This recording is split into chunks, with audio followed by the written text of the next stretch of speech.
Hello, and welcome to Healing Tips from the Heart, Intuition with Helpers, Healers, and Guides. I am your host, Dr. Lori Hops, licensed psychologist, writer, and artist. I've explored mind, body, and spirit related to intuition, or your personal guidance system, since early childhood. Meet my guests who have learned from their personal and professional lives to explore vast realms of knowing, synchronicities, and overcoming challenges. Their stories may inspire you with tools to enhance your daily living and relationships.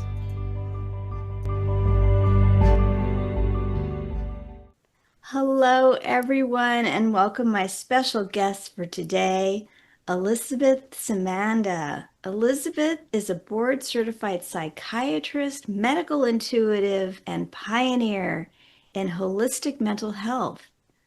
She became disillusioned with conventional models that focused primarily on symptom management and founded a business called New You Psychiatry to focus on deeper roots of emotional and psychological distress. Drawing on her training in medical intuition, mediumship, intuition therapy, and herbal medicine, alongside a PhD in clinical trials epidemiology from Johns Hopkins, and experience with Cochrane collaboration, Elizabeth Brett blends scientific rigor with intuitive insight to help individuals move beyond disease and truly embody wellness. Her guiding mission is simple but transformative: bring the soul back to psychiatry.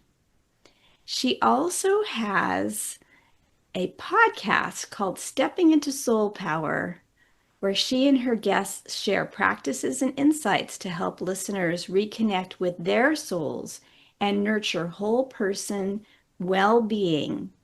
She also supervises nurse practitioners, mentors medical students, and early career psychiatrists. And she has enough time to spend time with us today. So welcome, Elizabeth. It's so good to see you. Thank you. Thank you so much for having me. So happy to have you here. And I'd like everyone to know I have not had the pleasure yet of meeting you in person, but I have a feeling that that may happen. So putting it out there. Absolutely. And I found you um, through a connection with someone who I had spoken to because I had met him on a summit. So it was one of those friend of a friend kind of a things. He put us together. And I am so grateful that he did, because I don't know about you, but the minute I met you, I felt like a magnetic connection, like, oh, this is a person that I feel so comfortable with. And so I'm just so excited to share your messaging with this audience today. Likewise. I am honestly in awe of everything that you've done and the mission that you have. And I think beautiful things happen when people come together, and I feel that way with you. Oh, thank you. So, where should we start? What do you want people to know about you, or what's going on, or what's on your mind lately, so that we can kind of jump in and have people get a sense of where we're heading? I am I feel like we're living in a really interesting time where things look chaotic and feel chaotic to a lot of people, and it's in chaos. It's where things are a little topsy turvy, where there's a lot of opportunity to have meaningful change, and um, and so for me, uh, part of what I'm really interested in is empowerment and moving past. I live in the world of, as a psychiatrist, I live in the world of allopathic medicine, and at times the way that medicine is being practiced is very kind of uh, not as collaborative as it should be. right? Not as empowering as it should be. And I'm interested in really uh, changing the approach, more collaborative with patients, more collaborative between not only patients and practitioners, but across like practitioners and the wellness healers as Mhm. well. And and and so I am really I guess this part of my mission is to connect, um, to share what I know, because I feel like there are definitely people who will never see a psychiatrist or a therapist, and so spreading the message in new and innovative ways that people can relate to is really important to me, and and really working on strengthening connections with people um, across different areas.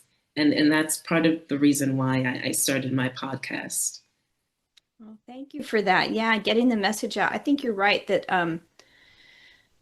people go, people often fall into two camps, generally speaking. And one of them is to get help when they're already like 90% of the way through a really bad problem, Yes. like a crisis moment.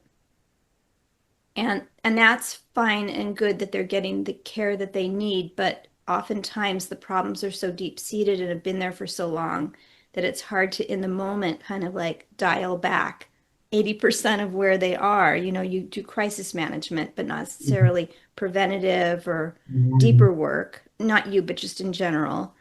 And the other is that people sometimes go without even realizing that they can get help or that they should or that help is possible or to know how to access it or to have access to it.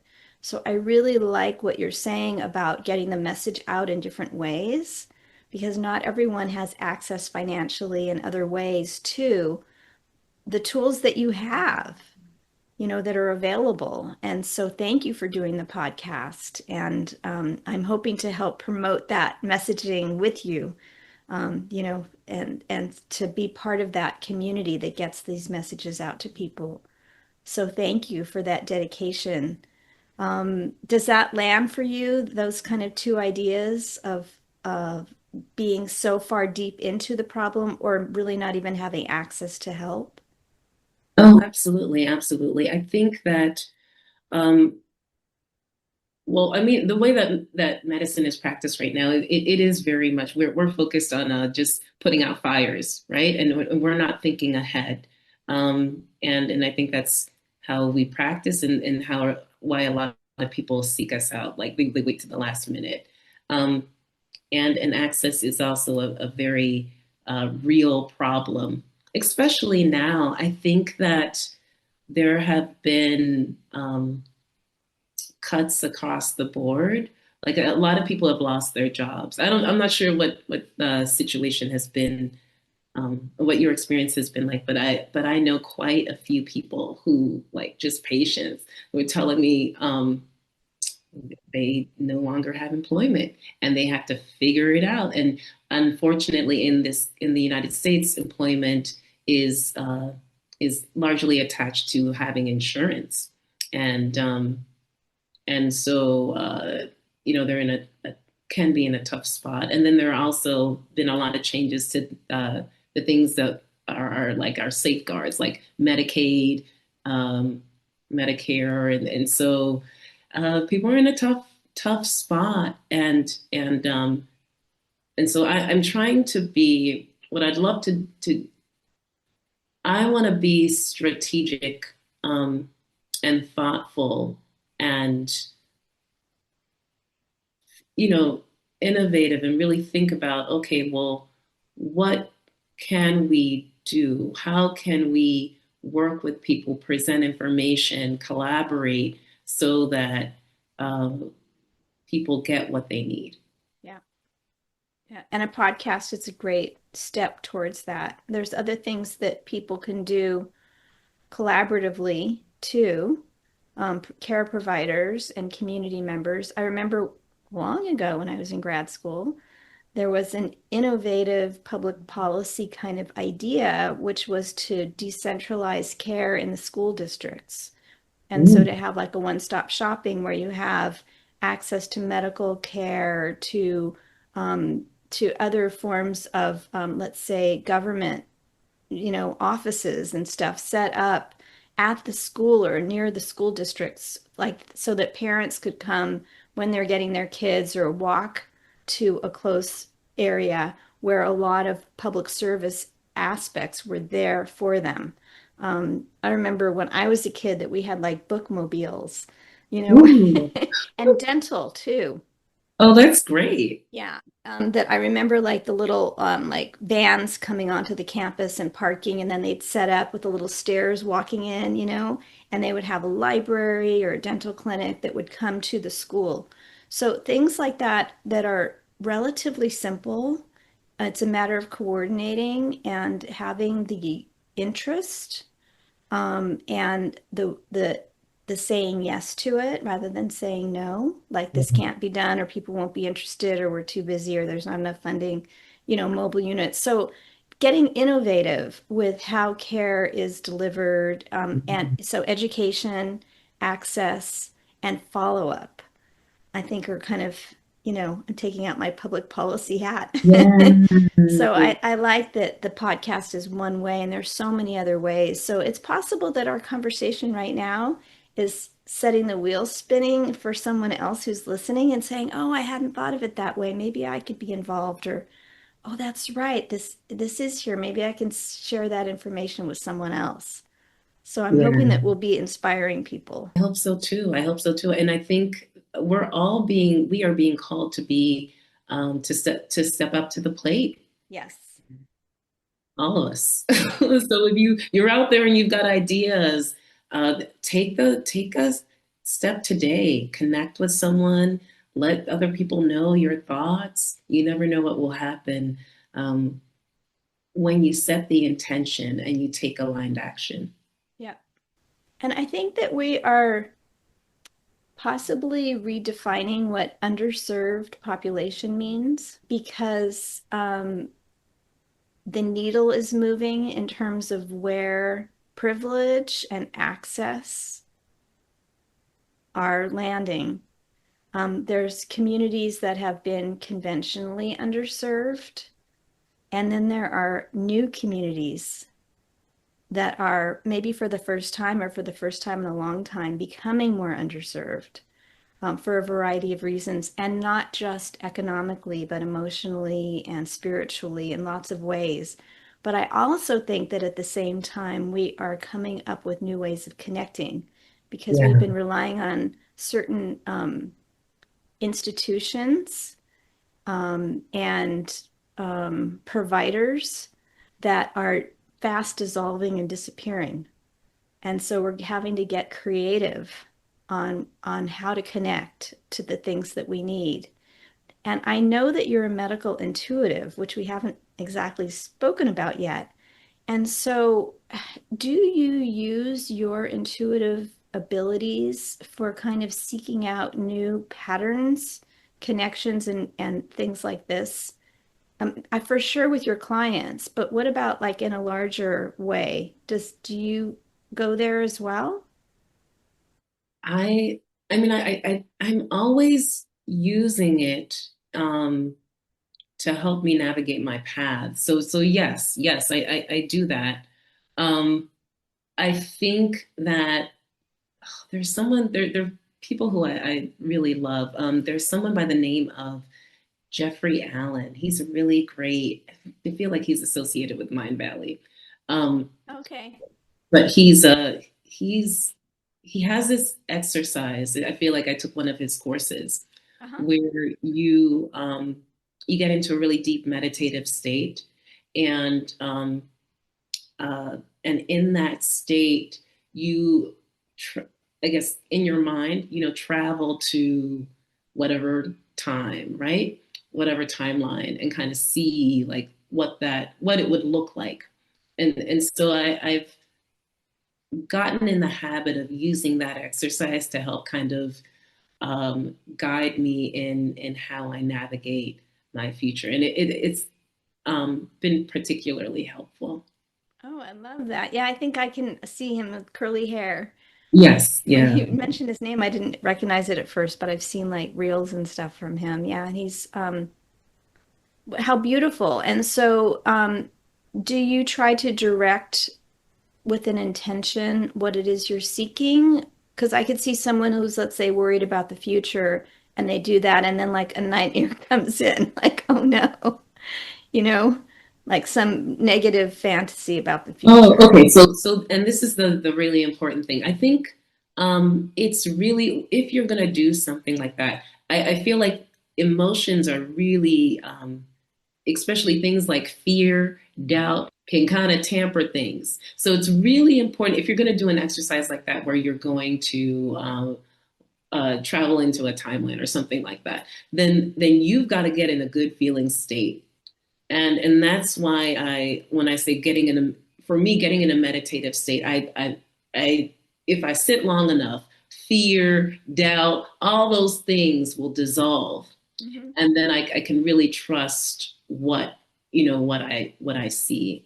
But it is really important to be able to sit with and manage emotions, especially fear and doubt. Wonderful. Thank you for that tip. That I'm glad I asked about it. Because, yeah, because people kind of can think, oh, I'm not intuitive, I can't time travel. But I'm like, but do you worry about the future? And they're like, all the time. And I'm like, and is it real for you? They're like, yeah. And I'm like, you're doing it. You're just doing it with a negative flavor.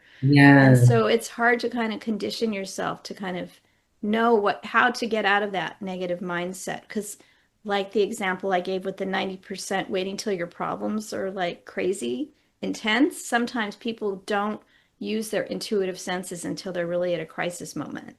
And then they're so riled up and so worried that it's hard to kind of get into that neutral space.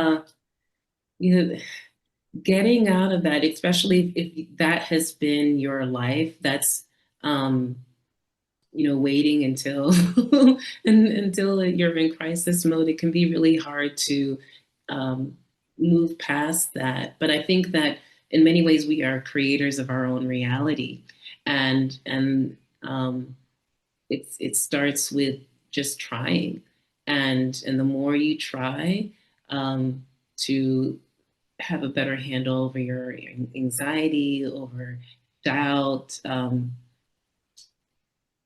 the more you make progress. Trying is progress. Yep.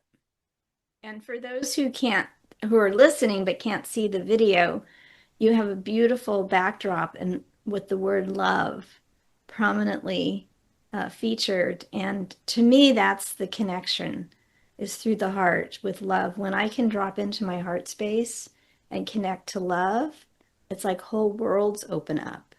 Yeah. And it only takes a moment to get there, but it can shift the whole story.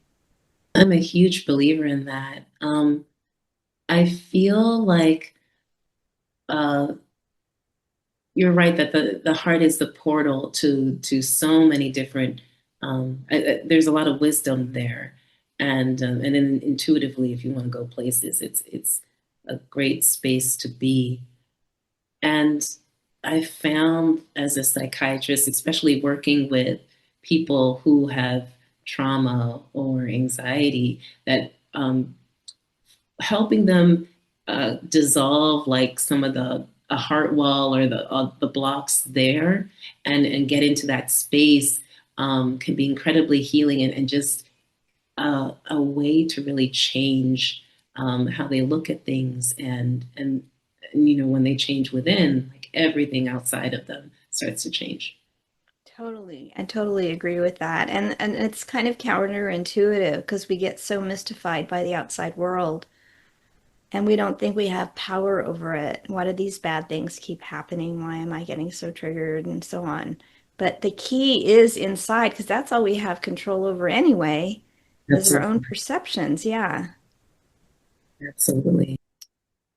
I I think that and I feel like I've thought about this a lot, but I think that there is an epidemic of lack of love of self in I mean globally, but in the United States too. And I think that there's a lot of messaging where we are told that we're not enough, or you got to change, and then and so I think the more that we can start really tapping into the heart space, and then just realizing just how magnificent we are, what a beautiful spirit we we what a beautiful spirit we have, and just all the beautiful gifts that we have been given in this lifetime. Um, the more that we'll be able to really live a life that is fulfilling and is in alignment um, with what our inner self truly wants. Thank you for that. I agree. And have you found ways to help people who maybe haven't connected to that before? So it sounds like you're talking about a fantasy. Yes, I think that part of what needs to, when people have difficulty connecting with the heart space, I think that many times they have been either in a fight or flight mode, right? So finding so different techniques of helping people activate the parasympathetic nervous system. So that there's like a polyvagal theory out there. And so doing different somatic exercises, or even doing things like even qigong can be helpful. And I've done those with participants. So moving towards a parasympathetic um, state where you're more relaxed has Hmm. been helpful in helping people start to connect. And then the other thing that I found to be particularly helpful is hypnotherapy. Okay. And yeah, because I think that sometimes, I mean, people come in and um, it may take there are definitely some things that are aching, calling, crying to be talked about, but there might be fear, whatever, stopping them from really having that conversation.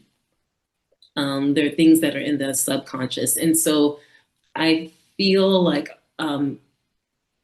at least for me, I think um, for people who have difficulty really verbalizing uh, their needs, I think sometimes hypnotherapy could be particularly helpful in getting to that space. Yeah, thank you for that. That's great. I don't remember knowing that, about the hypnosis, but that's wonderful. That, because what I have found too is that people might have that, like you said, so poignantly deep, aching messages want to like come through, but there's that fear of like, last time I did this, I got burned, or can I trust myself or the other person I'm with? And so when people start to relax, sometimes the very first thing that comes out is that fear and panic and Yeah. urgency and confusion. And so they aren't able to get into the calm state. Like the calm state is a threatening thing. And so I like the idea of using hypnosis to kind of bypass. It's like creating a different way for the water to flow, like around an obstacle rather than straight at it, and getting nowhere. And so then there's more possibilities that can open up. A lot of interesting things can happen when people are in that state, and yeah, there is. I know within psychiatry, it's a little, people have people a lot of opinions about hypnotherapy, but Okay. but I I found it to be helpful. It's where Freud started. Yeah. And in the new age, if that's what you're into, that's where Brian Weiss connected to transpersonal realm. by doing hypnosis with his patient and saying, go back to the origin of where this problem started. And she went to a different lifetime. He's like, what's going on? He was such a skeptic for all of this. So there's so many rich stories about using hypnosis and opening up different ways of knowing, and then the rich information that comes through. So, how have you found a use for medical intuition and maybe hypnosis too in helping people unlock areas that were inaccessible before? Do you have some things that come to mind? I think if people are, I'll premise this that I think that we're all intuitive. Everyone is intuitive. We're always getting intuitive information. I think that, and then I'll also say this, that I have a practice for medical intuition where I just do that, right? And that's different than my psychiatry practice. Okay. But I will say this. What's beautiful about medical intuition is that, at least what I've found, is it's that many times when you set the right intention and you do a scan, you get information that's more important, relevant, faster than how it would be like the typical way that we'd receive it, like as a psychiatrist, right? I have to go through a whole rack of questions. But with medical intuition, it's like, okay, hold on. I see problem number one, problem number two, problem number three. So for me, I found it to be incredibly efficient. And what really um, changed things for me, or was incredibly meaningful to me, is like someone, when I did a medical intuitive session with someone, and they basically said, wow, you just summed up 22 years of therapy in uh, in 10 minutes. And and then that just, I was like, oh wow. Um, it really, I just thought about, because it's a first of all, it's a lot to it's a lot to struggle with things like depression, post traumatic stress disorder, and carrying those things for that long is just so heavy.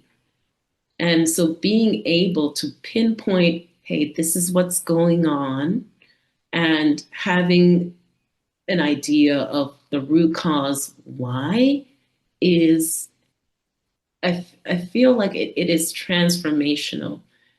And and so I feel like there's a lot of potential if we could use medical intuition in within within our medical system, allopathic medical system. There is so much potential for really, really helping patients and saving time and heartache. You have a respectful two different disciplines that you keep for Yeah, various reasons, and I'm sure legal and ethical reasons. yeah. Right. But is there a way to combine them that respects all of that? Because, like, if I was your patient, I would be like, let's get to the quick and accurate, like, let's do that, and then, like, figure out our game plan. Like, why would I spend 7 hours interviewing with you if I can figure it out in 10 minutes? So that is where there is an opportunity. Like that's why I feel like we're living in a really interesting time. If we're able to do that um, legally, like there. So right now, so that is not the standard of care, right? So we have to practice according to the standard of care. That's not the standard of care. Mhm.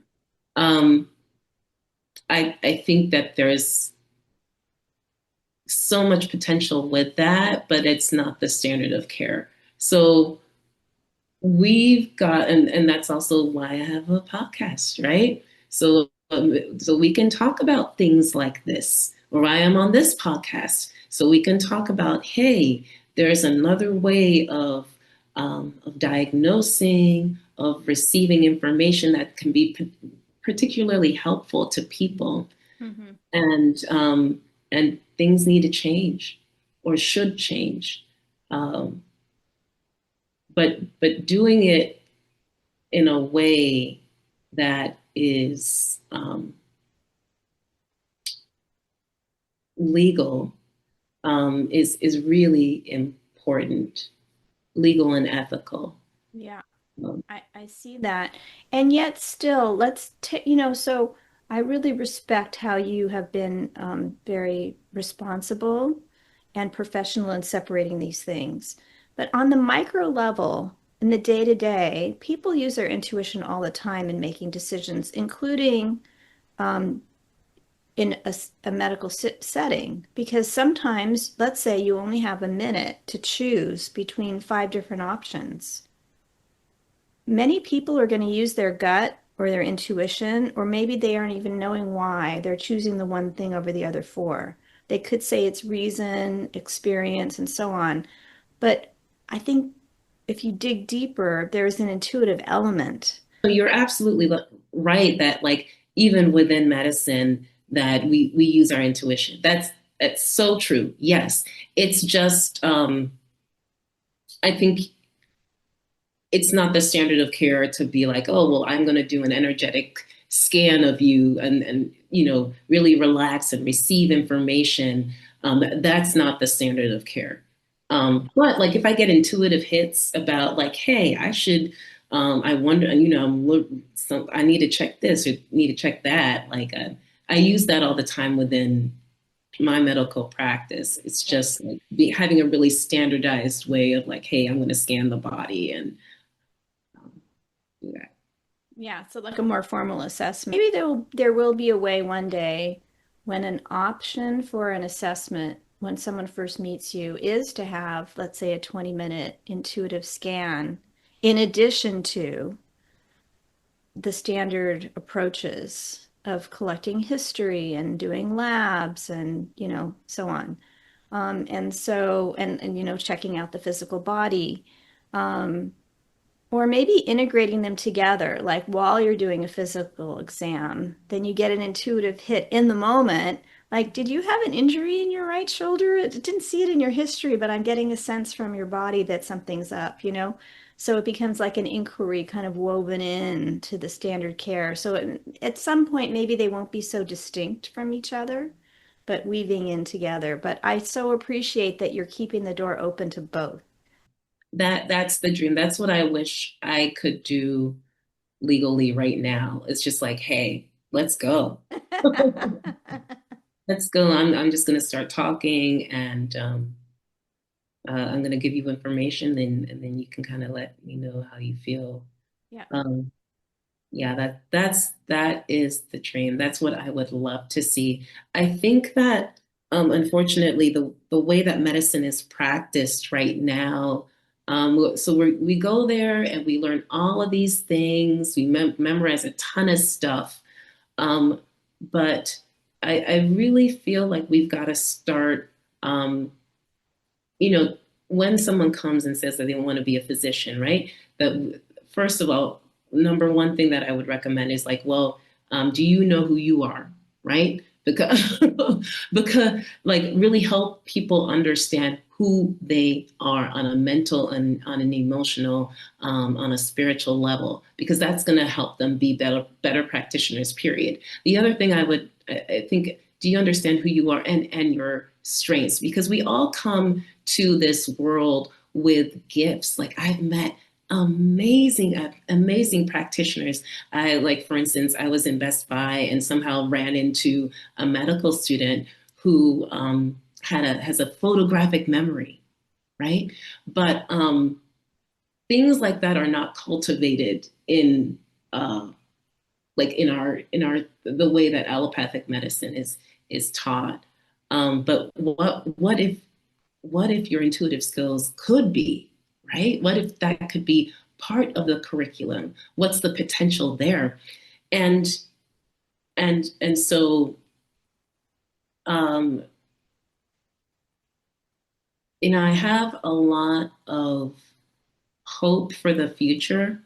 Um, and I think if we like this conversation is important because we're just putting it out there in the world, and maybe someone will hear I and love think it. Yeah. about maybe someone will hear and think about that. But really cultivating our strengths, our intuitive senses, Mhm. um, understanding who we are, um, and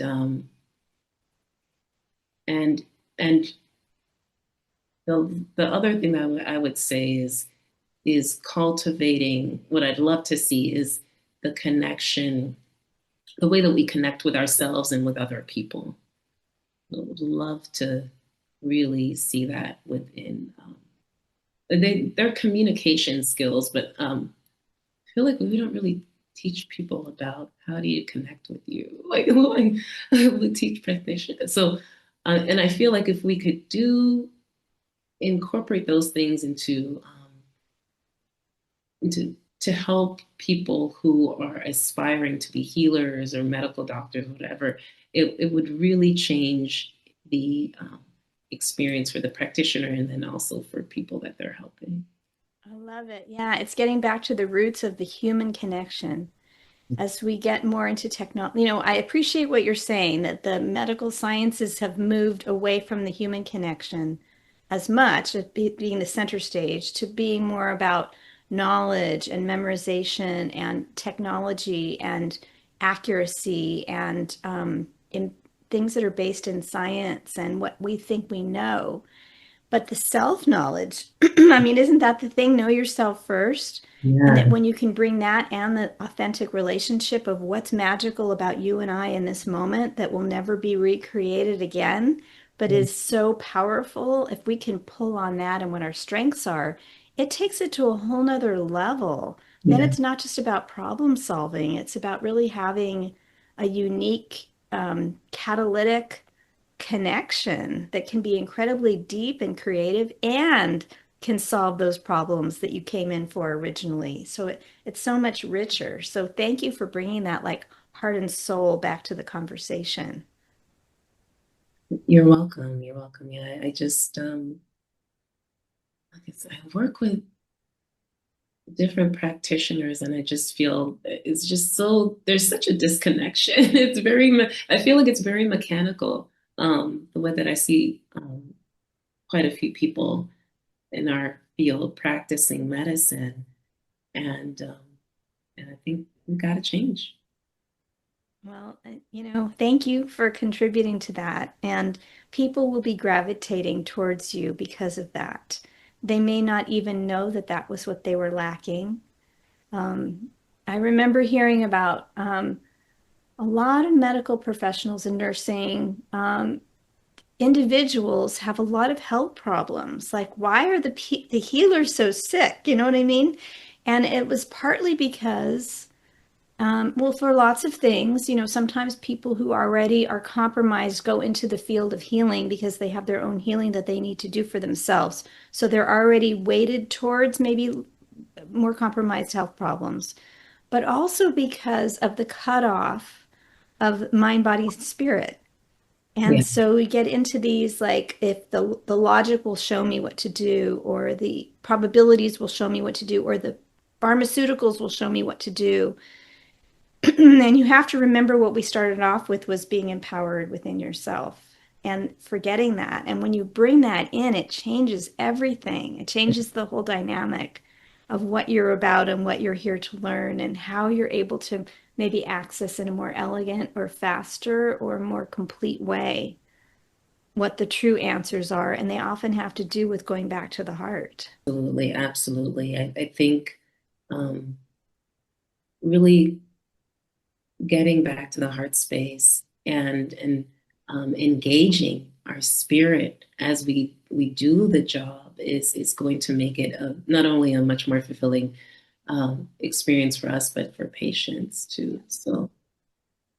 So yeah, I am, I'm hopeful for the future. I am. I think conversations like this will be really helpful. And then the other thing I might add is because you asked the question like why are all these people sick? I think people um, a lot of practitioners will take home, there's this sense of responsibility and will take home other people's problems. And there isn't uh, like I try and talk about this with people that I work with, like other practitioners, is they don't have a system for letting go, like letting not taking on other people. You can help people, help them through the crisis, but like you don't have to keep all their stuff with you for always. There's got to be a process for letting go. Yeah. Yes, because a lot of healers are really good at absorbing. And then the patient or client feels so much better. They dumped all their stuff. But then, yeah, taking it in, I had to learn that lesson, and I still do because I tend to be an absorber as well. And I wasn't trained into how to let go or that it was even important. People would say, take care of yourself, but I didn't really have a method or a way. And my body started really being very vocal towards me about, like, you cannot do this any longer. And I tried things, but until I learned energy practices, like you mentioned, Qigong. I Yeah, used to do yoga as a teenager, so I had a little bit, and that was in a time when it wasn't really known so much in the US. But yeah, until I learned energy practices, I didn't have a way of really connecting to that. Because, so you sleep in or you take a bath, but it wasn't the same. I needed to connect to the subtle energy pathways to learn how to, let go and stuff. So everyone finds their own way of what works for them, but there needs to be an awareness that it's needed. And, we wash our yes. hands maybe in between seeing people, which is kind of a bridge to that, but it's not enough.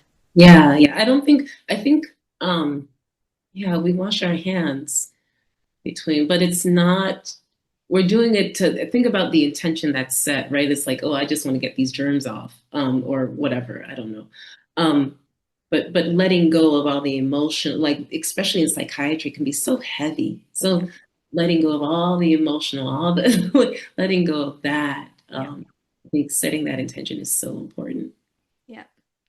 Well, we're coming to the end of our time together today. I know we could talk about many more things. I love this idea of creating a new model for the future.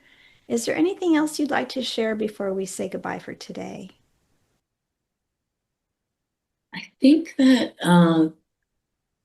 what I'd like to say is that people like you as an individual are incredibly important. I feel like sometimes we um, may feel insignificant, but something that you do, something that you say can really impact other people. And so it's so important now more than ever for you to be authentically you. Um, I think that it's easy to um,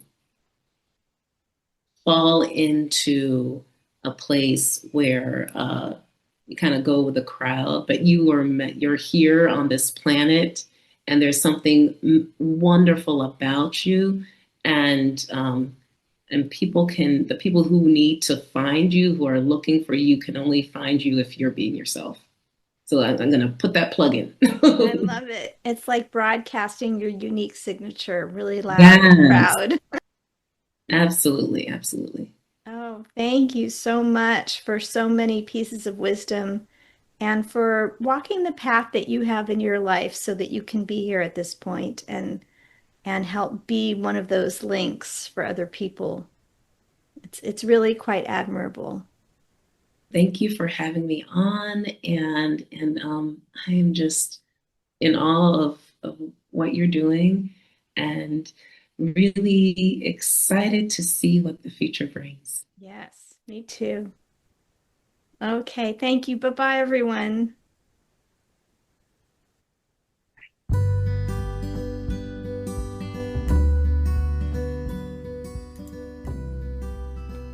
Thank you for joining us for today's podcast.